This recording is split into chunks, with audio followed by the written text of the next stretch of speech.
it was hard because I couldn't say goodbye to her. Her last goodbye.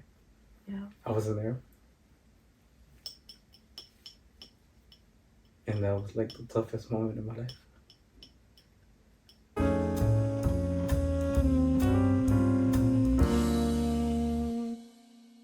What's up? What's up? What's up? What's up? It's the girl with the hoops and slick bun. And today, I have another special guest with me. My bestest friend ever, Robles. Thank you so much for being on this episode of Soulful Conversations. I know you're camera shy, so this means a lot to me that you were down to come out on this episode. Are you nervous? A little bit. A little bit? A little bit. Have you ever done something like this before? No. First time, huh? No, in my life. So, how many years of friendship do we have? Algo leve. With my brother from another mother. Cheers. 11, 12 years. 11, 12, right? Yes, Yeah. something like that. We met at Little Caesars. Right. Little That was my first job ever. Pizza, Making pizza. Pizza. We were like a relatively big friend group, right? Yeah, it was a big. Yeah, it was a big group. We'd all hang out. Lots of underage drinking, right, Robles? Right. We didn't even have cars. We didn't have cars, yeah. We did not have cars. I ended up dating one of the guys from the friend group. Yeah. And that's when we that's when we kind of lost touch, right? But we Yeah. were really close. Even then, we were super close Mm-hmm. when we were young. And then I ended up dating somebody from the group. We kind of just started doing our own thing, and that's when we kind of lost touch, right? Split apart, yeah. Yeah. The bond and the connection was always going to be there. But, you know, life happens. So then I remember I hit you up again because you posted on Facebook that your mom had passed. Yeah. And I was like, no way. And so I hit you up. Like, I was like, yo, like, call me, text me, or whatever. And that's how we started talking again. How many years has it been since your mom passed? 3 years. 3 years? Mm-hmm. I'm assuming that's been like one of the most difficult moments of your entire life. Yes. How did your mom pass? Well, basically, she had enfermedad, diabetes, Mm-hmm. And So she was then diabetic? She was diabetic, and then she started having problems, like, like her venas started coagulando, like, they weren't doing proper. They were clogging. Clogging, yeah. And it got to a point where she was gonna get a surgery to open them up, like 4 of them, 5 of them. Mm-hmm. But when she had the day for the surgery, like 3 of them opened up like by itself. Really? So they only did 2. Then she lost one of her toes. Due to the diabetes?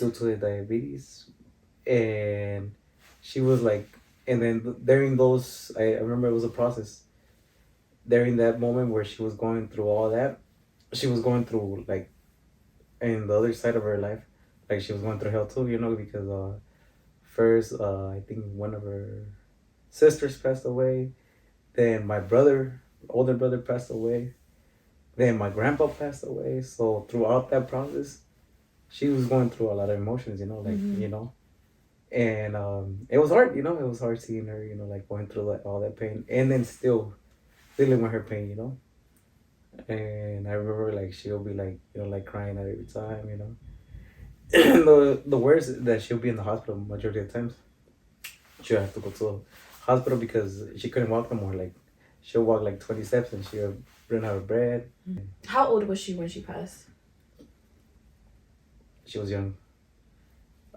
She was in her 50s, no? No, I think she'll be turning 50 this year, I think. Oh, so she was in her late 40s. 40s, yeah. Like she was we're talking about 40s, yeah. It was hard, I remember the day that like I think she got a stroke. Uh-huh. And so it was like, I think a Thursday. I think it was a Thursday, yeah. I was at work, and then my sister calls me, and then she tells me, hey, like at 7 in the night, 6 or 7, I think. And she calls me crying, and I'm like, "What the fuck is wrong with you, Ken?" And then she's like, my mom is not breathing." And I'm like, "Did you call the ambulance already?"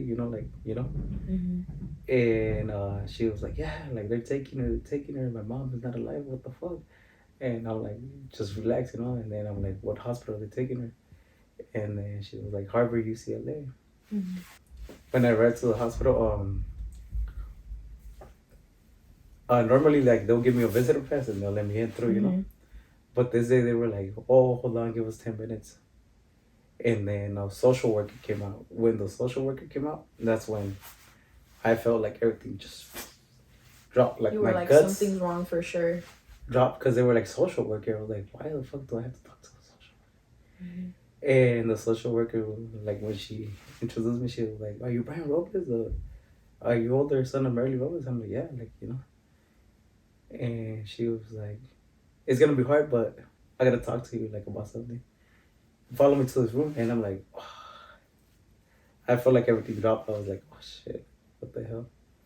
And I got there to the room, and then I see my stepdad, and he's like in tears.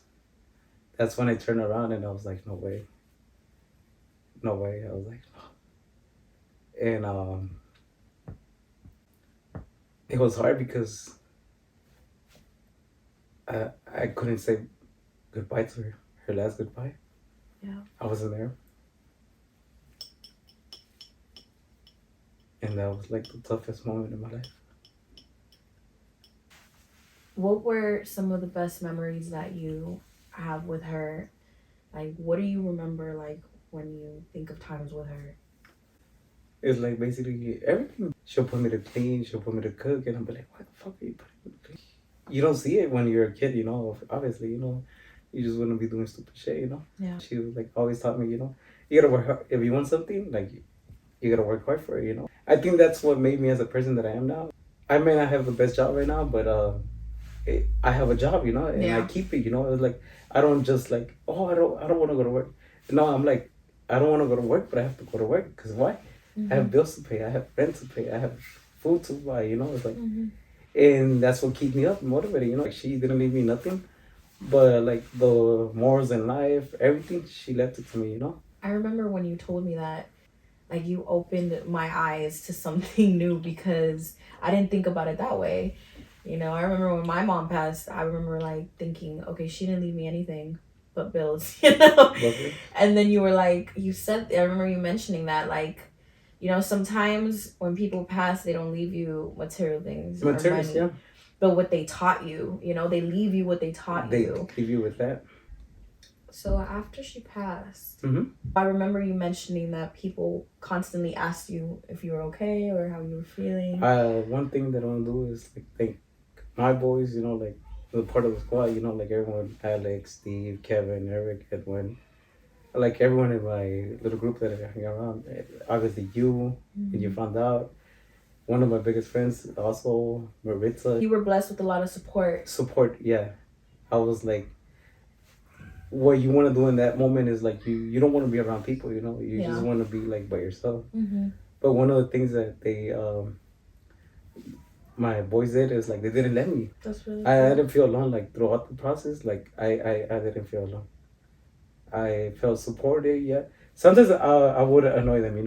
We'll go out to drink, and then obviously my memories like like when I'll be drunk, I'll be like crying and everything, and then they will like be like, "It's okay, it's okay, it's okay." Like I will understand them, that, but I'll be like, I was like, I'm gonna still let it out, It's like, cause it's a big pain, Yeah, you can keep inside, I remember you mentioning that one of the hardest things was that you would dream about her. Yes.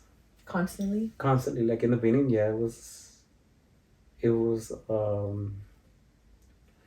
hard because I'll be dreaming of things that we'll do. In my dreams, I'll be dreaming about her, like, and it'll be like so realistic. It'll be like if I'm in the restaurant with her, we're having a conversation, and she'll come out, and I'm like, what the hell? And then when I woke up, she wasn't around, and I was like, oh.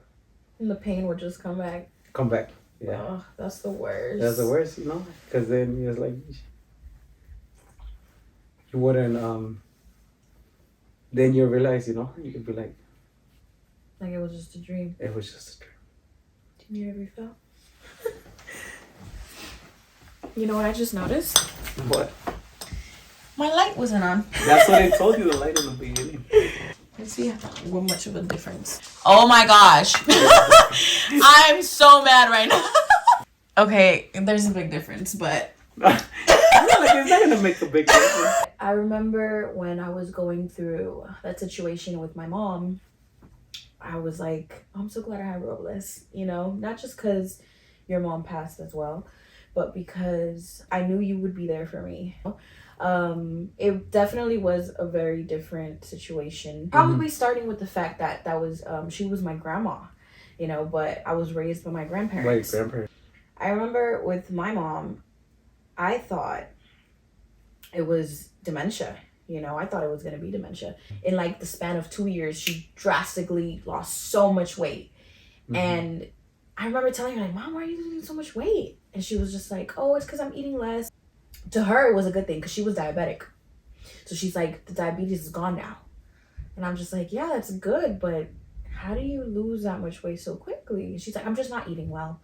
And I still remember that I took Tylenol to her job once because she's like, these headaches are killing me. She was probably getting a lot of headaches and didn't think it was such a big deal. And she was just popping Tylenol. Just ignore it, yeah. Yeah. The first situation that happened with my mom was she started losing like her mind, you know. She started losing her mind. Like I remember the first situation that happened was she hopped in her car during her lunch break because she was still working, you know, and she was a caretaker. So during her lunch break, she hopped in the car and she drove herself to Paramount. And I remember rushing over to her with my sister. And I see her, you know, her van there. And I was like, Mom, what are you doing here? You know? And she's like, oh, well, I came to clean a house. And I was like, clean a house? She hasn't cleaned houses in years, you know? Like, I was trying to put like 2 and 2 together. And I was like, what are you saying? You know? I was like, Mom, please just hop in the van. She hopped in the van and she was just quiet. This is the last same thing that my mom told me. And I don't know why she told me this. She was like, ese hombre con el que tú estás no me gusta para ti. Yeah. And I was like, Mom, what are you talking about? She's like, I don't like the guy you are with right now. I'm letting you know right now. And I was like, where is this coming from? And I remember telling her mom, para calmarla, you know, to try and calm her down. I was like, Mom, you know, I'm just having fun right now. And she was like, okay. She gets home and then I have to hide her keys. I tell her that she's no longer gonna work.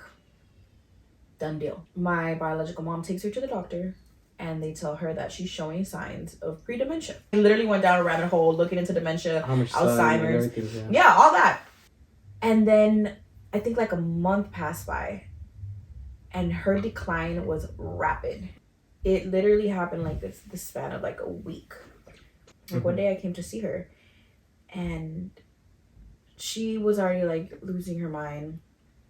Again, I thought it was dementia. And she couldn't get up. I was the first person to discover that she couldn't walk no more. Yeah. Because I had went over because I was going to help her shower. And she could no longer stand. And I remember telling my biological mom, this is not normal. Like, this does not seem like dementia. I was like, nope. We're taking her to the ER. I remember I called you that night because that's when I first heard they had found masses in her brain. I wasn't born yesterday. Yeah. Masses in the brain. She's gonna die. I never told anybody this from my family though because my family was like trying to remain positive and I didn't want to be like negative Nancy, like tumors in the brain, be fucking for real, you know? I think it was like 3 a.m. or something when I called you. I was like, yo, they just found like tumors in my mom's brain. And I was like, how am I gonna live without my mom? After that, it was just such a long and grueling process. So she had to stay in the hospital. They transferred her to UCI. They're like, okay, yeah, it's tumors in the brain, it's cancer. But apparently the cancer traveled to her brain from somewhere else. She lasted 4 months. You know, she went through 2 biopsies. And she also went through chemo. I believe she probably went only through like 3-4 rounds. The chemo wasn't working. I remember that as well. I remember when they first got her on chemo, I kept thinking, okay, it's bad, but who knows? She might last longer now with chemo. Then they tell me it's not working. I was like, fuck, what else, you know? They sent her home. And she has a hospital bed at home. Because, you know, she has like masses in her brain, it's going to cause her seizures. She ended up having a seizure that was like her last one. And that left her unable to open her eyes, unable to speak. She only lasted 1 day, I believe, after that seizure. They get her to the hospital. She's all tubed up. When I see her like that, like when I see her in the hospital all tubed up, that's when I'm like, okay, Mom, it's time to go. Like, obviously you never want your loved ones to leave. Yeah. But I didn't want her living like that no Through more. pain, yeah. It is worse. Like, when I saw her like that in bed, I was like, it's time to go. As much as it hurts, it's time to go. I wanted her to rest. I wanted her to go to heaven where I know that she's in perfect condition. She's walking, she's healthy, you know. I wanted her to go to a better place. My grieving process was definitely different from yours because yours was like your mom passed in a moment, like in a matter of like minutes. She was gone for you. And mine was like you went through a whole process. It was a whole process. I feel like I was probably a little more ready, you know, because you definitely didn't know your mom was gonna pass that day. That day, no. Never crossed your mind. But with me, I was like, it's any moment now. To me, my mom died when they told me that they found tumors in her head. Because I remember that night I couldn't even breathe. I could not breathe. And to me, that's when she died. And then everything else, like all the months that came after, it was like any moment now. You know, it was like, because she wasn't the same. She wasn't the same person. That's honestly what kills me. That I couldn't have one last conversation with her, like one normal conversation where she was all there. Yeah, because she was already out. That's what kills me. I'm just like, damn. Because like I think about it and I talk about it now and I'm like, I just hope my mom knows how much I loved her. Because she didn't even know she was in the hospital. She didn't know that I took months off and I was there with her every single day. Her brain wasn't there. So that's the only thing that kind of just like kills me. I'm just like, because I don't know, losing your brain, I didn't realize it can be just very tragic. Because they're there, their body's there. But they're not there no more. But they're not there. I was in such a bad place, you know, all last year. Because of not just seeing her fight and seeing her decline and me losing her little by little, but I was in such a bad place because of all that and then her passing, that I was, you know, I was looking for love in the wrong fucking places. Because this was like my millionth time trying to give that relationship a chance. And even though it was going good for once, it can only go good for so long, you know, before old habits return. Yeah. It's worse when you're already going through it. I was already in a bad place. Mentally, I couldn't take something else. Yeah. And yet, you were life kept shitting on me. You know, not only my mom passing, but my relationship with my family changed. Yeah. You know, like I said, I would always say if my mom were to pass, everything would go to shit. Everything went to shit. Like, you know, there was so much drama happened in my family. You know, relationships changed. I feel like I didn't have time to process my mom that much after she passed, and then life just kept shitting on me. So I'm telling you, 2022 was the worst year of my life. And I remember that after that last blow, I remember telling you, I'm scared to be by myself right now. Because, trigger warning, I wanted to harm myself. I didn't want to be alive because I couldn't handle all that pain. I couldn't handle all that emotion inside of me. You saw me like literally on the floor. You saw me punching the ground. You saw me punching walls. You saw me punching things. It was one of the worst feelings of my life, having to go through my mom's passing, change, like have relationships in my family change. And then the one person that I thought was gonna love me unconditionally kicking me to the curb. I couldn't handle anything else. And even when the new year started, this year, we're barely on month 2, but when the new year started, I was like, bet, new year, new me. But no, it's like I'm still carrying a lot of the pain that I felt last year. I'm still carrying it this year, and that's okay. It's okay. It's okay, because I'm not gonna heal one day to the other. It's not gonna happen. Mm-hmm. As long as I'm aware, so that I don't move stupid and end up falling into bad, habits to try and fill my voids inside. Mm-hmm. I'll be fine. How do you feel right now? Good. I think I've been through life, and what keeps me up every time is the faith in God. Mm-hmm. It's like in the beginning, like you question God. It's like, why? And I think that's where God wants you. Like, where's your faith? Do you actually believe in me or not? My faith with God has become bigger. Obviously, I have my family, my friends, girlfriend, but obviously God is there first. Thanks to Him, we wake up every day. And that's one of the morals that that my mom me dejó. The faith in God. Like, no matter through what, if you have a faith with God, you're gonna survive. Mm-hmm. He's gonna put your obstacles in life, obviously, that are gonna be hard for you. Mm-hmm. But you could overcome them. Mm-hmm. And you will overcome them. Because He knows where's your strength and where's your weakness. That's what I learned. Beautiful words, man. That's what I learned. Preach. Amen. Preach. Amen. Amen. Even though the beer in the hand, Amen. Amen. We love you, God. So we do it for Jesus Christ. And I remember you doubting God. Yeah. I understood you, because you were going through that pain, when your mom barely passed away.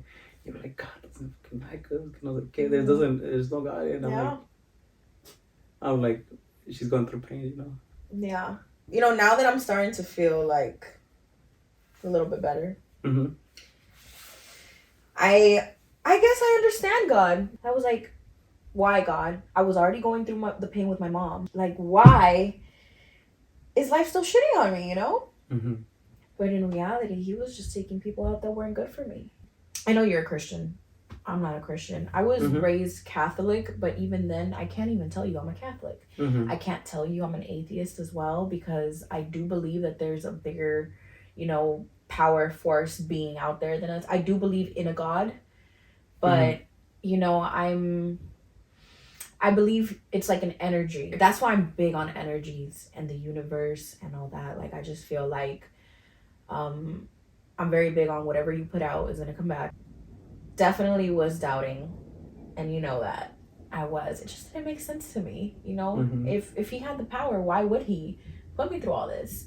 But in reality, I feel like He's taught me a lot of lessons. Like, He made sure I learned a lot. He or she. Imagine God's a girl. God is non-binary, okay? Realistically speaking, we don't know what God is, or realistically, we don't know what He is. He came in as a person. Well, His Son, He sent His Son as a person to the world, Yeah, but like, just Jesus Christ. So what if God's a girl? Because she had a son. No, Virgin Mary had the kid. Oh yeah, that's true. What are you talking about? We have approached the end of this episode. 2 more hours? Of Soulful Conversations. 2 more hours? Thank you for the invitation. Hopefully, you get a lot of viewers. Everyone like, subscribe, and comment. I didn't have to say it. And I wish you the best, throughout this process. It's something that you want to work on. Yeah. And keep on forward, don't let nothing stop you, I want to thank you for being down to come out on this episode and talk about difficult things. Mm-hmm. You know, it was a very hard topic to talk about, but I feel like, who knows, maybe there's someone else also going through it. Yeah. You know, and then they hear us talking and they're like, they feel less alone. I love you very much, and you are such an amazing person. Anybody who knows you knows that. Like I said, you're not a camera person, so you're camera shy. Yeah. So thank you for stepping out of your comfort zone. Like my friend said, like, comment, subscribe, and yeah, hope you guys enjoyed this episode. Bye.